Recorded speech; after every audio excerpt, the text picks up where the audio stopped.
Hey everyone, this is Annie Rubin, and I'm back for another installment of my nutrition series.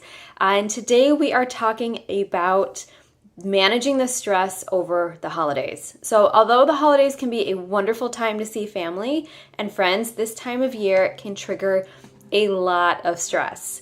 Whether it's spending time with those, with spending too much time with house guests or sharing meals with people who have different and possibly strong opinions, being outside your normal routine can be stressful.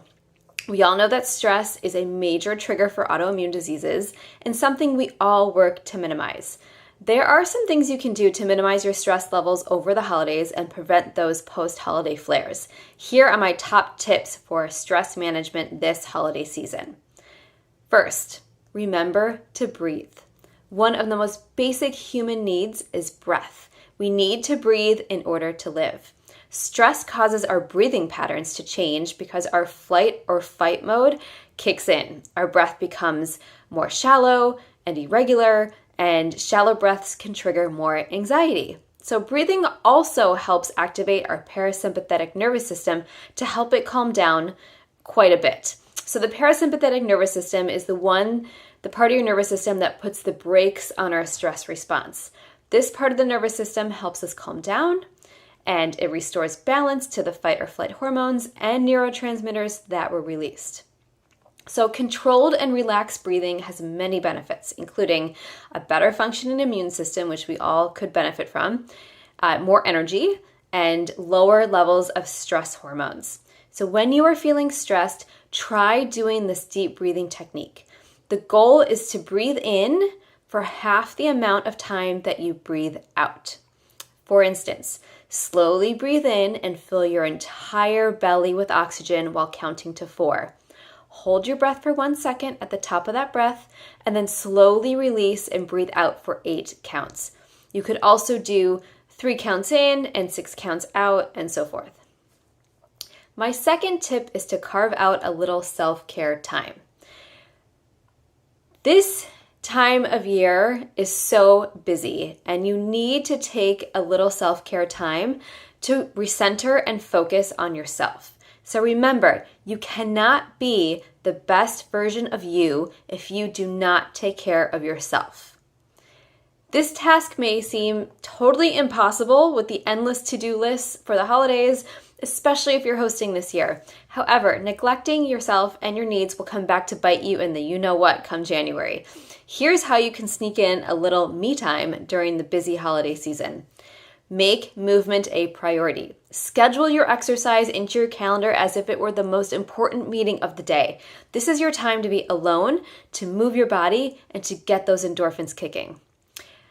Get a guest to babysit. If you have littles and visitors in town, ask them to play with your kids for 30 minutes while you go have alone time.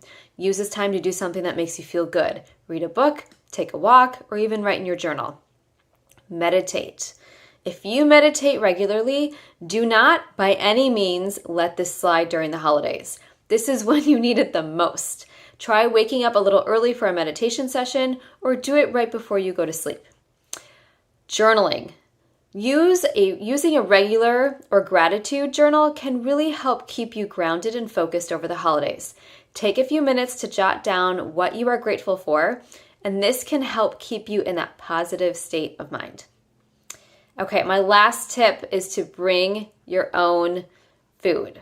Oh, sorry, this is not my last tip. My second to last tip, bring your own food to meals. Sometimes family isn't the only thing that can trigger stress.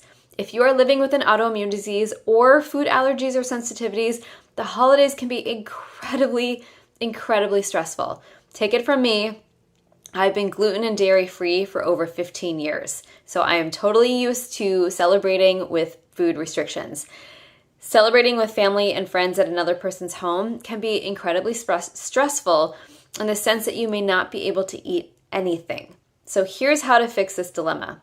First, ask the host or hostess what the meal plan is and let them know there's things that you can't eat. If they're willing to accommodate you, fantastic. If not, ask if you can bring your own food.